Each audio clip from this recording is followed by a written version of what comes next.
Yes, it's Tuesday, and of course we have more good news out there, and the news gets better because of rates. All next.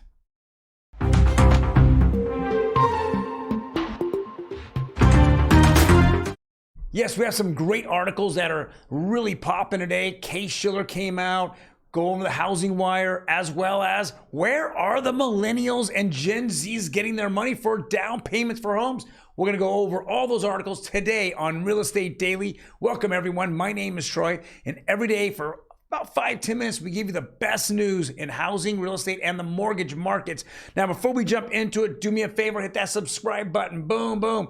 Really would appreciate it. See if we can get this count up. You're going to hear the best news right here every day, Monday through Friday. Let's go jump right into it. Here is Housing Wire. It says home prices back near all-time highs. Yes. And let me just keep saying this over and over. There's just no inventory. Why is there no inventory? I know if you've watched this channel now for a while, you know that no inventory is all because of interest rates and nowhere to go. And people realize that if I sell my house and I keep the money, I'm going to become broke. I'm really going to become broke because I'm going to spend it on inflation. The Fed, the government, the people in power, they're just going to keep inflating me until I run out of money. Not a good way to go. Better to have some type of tangible asset that it beats inflation, and that's been real estate. And real estate's been red hot, way outpacing inflation itself. So let's go look at the numbers here. It says U.S. housing prices continue to increase in June of 2023, says Craig Lazara, managing director at S&P DJI. Our national composite rose 0.09% in June and now stands only 0.02 below the all-time peak, which was exactly 1 year ago. Guys, this is fantastic news. Anyone that owns a house, you're looking at, hey, in the last 12 months, of all the bad news that's come out, with all the inflation problems, with all that's happening in the world, we still have our home and it's keeping its value. It's not dropping like all the fudsters been saying now for a while. Wrong. And here is another article here, and this is Case-Shiller, and this is from CNBC. So we had, again, the impact of rising mortgage rates. This is Robert Shiller right here, and he's shilling what? Case-Shiller reveals 0% annual change in home prices despite rate hikes, says Robert Shiller. And again, same exact thing. Of all the FUD that's gone on, of all the rates that keep going up, the rates were very high in November. Nobody wanted to buy a home. And even today, there's hardly any homes for sale. I mean, last year was a complete mess. We didn't have that many homes for sale, and now we're down 25% from them.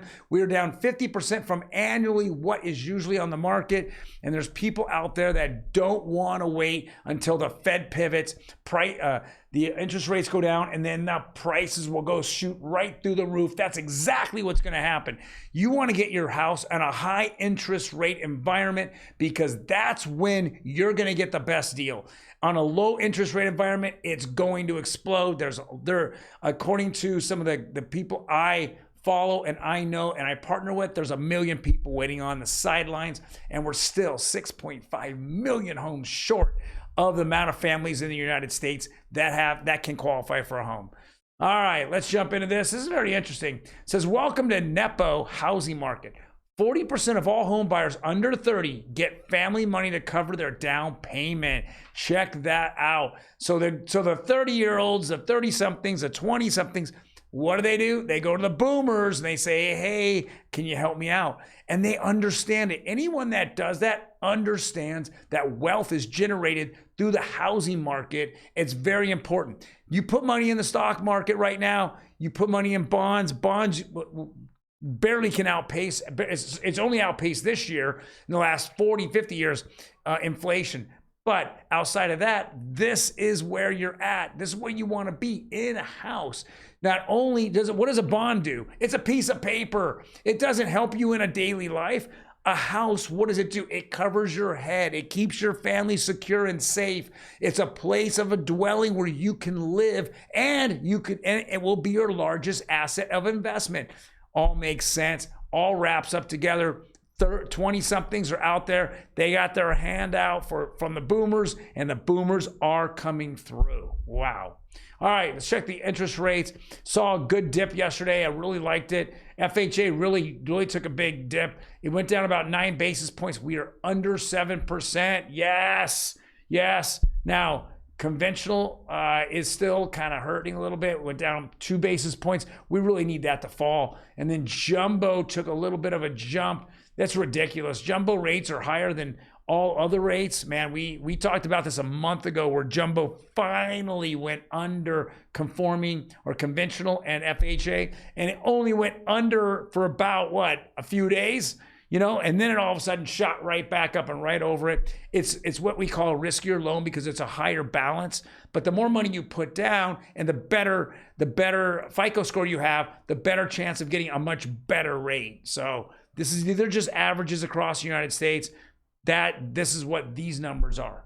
Well, guys, thank you very much for joining me today. Really do appreciate it. I know that there's a lot going on in the housing market and a lot of FUD out there about, hey, market's dropping 20%, market crash. Guys, it's all FUD and all BS. It is not. It is resilient. And in times of recession, which I don't care what the definition of recession is by, Washington, D.C. suits, we're in a recession, guys.